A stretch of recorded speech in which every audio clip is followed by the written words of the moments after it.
سلام همگی، به یکی از عجیبترین، شوکه کننده ترین و پر ابهام ترین پرونده های جنایی قرن 21 خوش اومدین.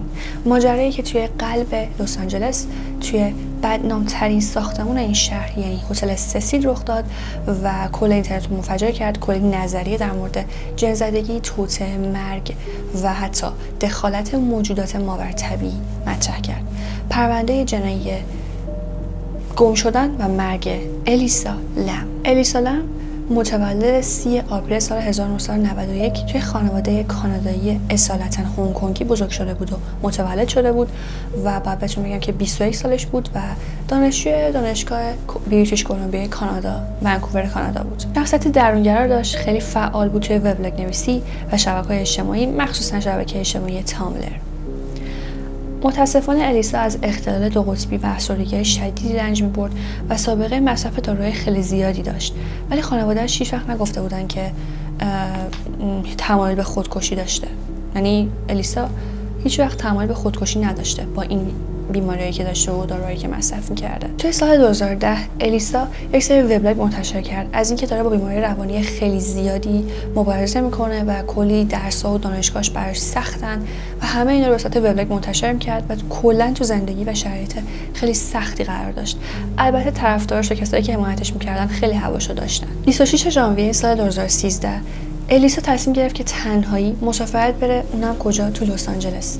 برای اقامتش هم اومد هتل سسیل رو انتخاب کرد، برای اینکه می‌خواست اون شرایط بیماری و جو خیلی سنگینی که داشت تو زندگیش یکم کمتر بشه و حالش بهتر بشه. سعی کرد که بخواد بره مسافرت با حالش رو اینطوری خوب کنه. حالا در مورد هتل سسیل بهتون بگم، بهتون میگم یه ساختمانی بود که از دهه 30 میلادی تا حالا میزبان ده‌ها خودکشی، قتل و اقامتگاه قاتلان زنجیره‌ای مثل ریچارد رامیرز و جک آنتوجین بود. الیسا اول که وارد هتل سسیل شد، رفت و چند تا مسافر دیگه یه اتاق رزرو کرد و با اونا توی اتاق بود، ولی به خاطر رفتارهای خیلی عجیب و غیر قابل پیش بینیش تمام اون مسافرای دیگه رفتن پیش مدیر هتل شکایتشو کردن و گفتن این واقعا دیوونه است، این دختره میشه جاشو عوض کنید. برای همین مدیر هتل اومد و الیسا رو منتقل کرد به یه اتاق اختصاصی. توی 31 ژانویه سال 2013 یهو کل تماسایی که الیسا با خانواده‌اش میگرفت قطع شد. یعنی چطوری؟ یعنی دیگه الیسا با خانواده‌اش تماسی نگرفت و این خیلی واسهشون نگران کننده بود. چرا؟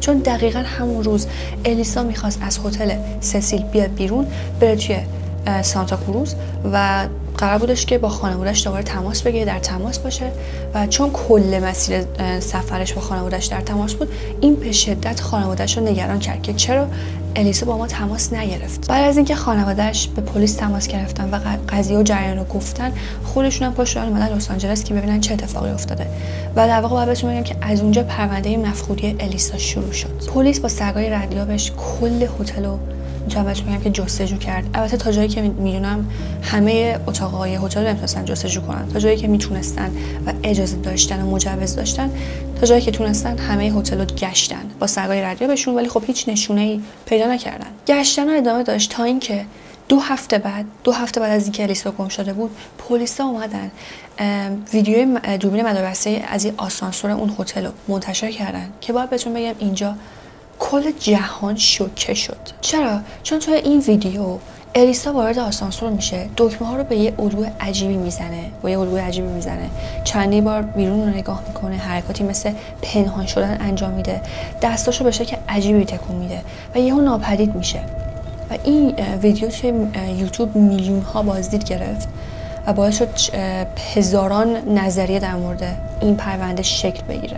و بعد از بازجویی که از همه اون کارکنان هتل گرفتن و انجام دادن، کارکنان هتل گفتن که ما اون روزی که الیسا ناپدید شد دیدیمش ولی کسی باهاش نبود. حتی یه سری کتاب فروش هم اونجا بودن، یه کتاب فروشی اونجا بود که الیسا رفته بود ازش کتاب بخره و حتی راجع به اینکه این کتابا چقدر سنگین قرار بشن، آیا بخره نخره و بخواد برگرده بعد سفرش پیش خانواده‌اش درسته این کتابا رو بخره یا نه. در این حد با همه اونا صمیمی بود و صحبت می‌کرده، ولی یهو ناپدید شدنش واقعا همه رو شوکه کرده بود. پلیس اومد قبل از اینکه بخواد این ویدیو آسانسور رو منتشر کنه، اومد یه عالمه اعلامیه به صورت آنلاین و حتی تو محل پخش کرد و کل رسانه‌ها و مردم درگیر شده بودن و متعجب بودن و ویدیویی که بعداً منتشر کرد پلیس از همون آسانسور در حدی مشهور شده بود که کل سایت‌ها باهاش ویو و کامنت می‌گرفتن و تا جایی که میدونم و تا جایی که خوندم اینجوری بود که یه سایت چینی این ویدیو رو گذاشته بود و فکر کنم میلیون‌ها بازدید و لایک و کامنت گرفته بود. همونطور که بهتون گفتم کلی نظریه راجع به این پرونده مطرح شده، ولی اینکه واقعا بخواید تشخیص بدی کدومش درسته خیلی سخته. مثلا این نظریه اینجوریه که بعضیا میگن که بر اساس چیزی که توی ویدیو دیدن، ویدیو آسانسور، احتمالاً یکی داشته مثلا الیسا رو دنبال می‌کرده، یعنی داشته دنبالش می‌کرده که الیسا داشته فرار می‌کرده و برای همین داشته تون دکمه‌های آسانسور فشار میداده. بعضی دیگه اومدن گفتن که شاید دارو یا مواد خاصی مصرف کرده و به خاطر اون مشکلات افسردگی و دو قطبی که داشته میتونه طبیعی بوده این رفتارش، ولی خب بازم نمیشه قضاوت کرد. من خودم با این تئوری که هستش یه جورایی موافقم. خیلی اومدن گفتن که ما ویدیو رو وقتی دیدیم فهمیدیم که 1 دقیقه از ویدیو حذف شده و یه جورایی انگار ویدیو دستکاری شده و احتمالش وجود داره که اون شخصی که یعنی اگه یه شخصی بوده باشه که بخواد الیسا رو مثلا باعث ناپدید شدنش شده باشه و دنبالش کرده باشه که اونطوری الیسا داره فرار میکنه و دکمه آسانسور رو میزنه، احتمال داره از کارکنان هتل یا کسی باشه که هتل میشناختتش و وقتی که اومدن این ویدیو رو به پلیس دادن میخواستن اون هویت اون شخص مشخص نشه، پس یه جوری ویدیو رو دستکاری کردن. اینو نمیدونم درسته یا نه، ولی خب تا حدودی میتونه درست باشه. تو تاریخ 19 فوریه سال 2013 بعد از اینکه مهمونای هتل اومدن شکایت کردن از اینکه آب خیلی کمه فشارش و طعم و بوی خیلی بدی داره، جسد برهنه الیسا توی یکی از 4 مخزن آب موجود بر بام هتل پیدا شد. جسد در حالی پیدا شد که هیچ نشونه‌ای از آسیب فیزیکی یا حتی جنسی، حتی مواد مخدر یا الکل تو بدنش پیدا نشد. دسترسی به پشت بوم هتل قفل بوده و هشدار امنیتی داشته. پزشک قانونی لس آنجلس دکتر یوئن علت مرگ رو اعلام کرد مرگ بر اثر غرق شدگی تصادفی. اما خانواده خود الیسا و خیلی از محققان در مورد این گزارش خیلی مخالف این داستان بودن که الیسا قطعاً تصادفی غرق نشده بود. توی گزارش رسمی اومده بود که سطح داروهای مصرفی که توی خون الیسا بوده خیلی کمتر از اون مقداری بوده که واسش تجویز شده بوده و این میتونسته باعث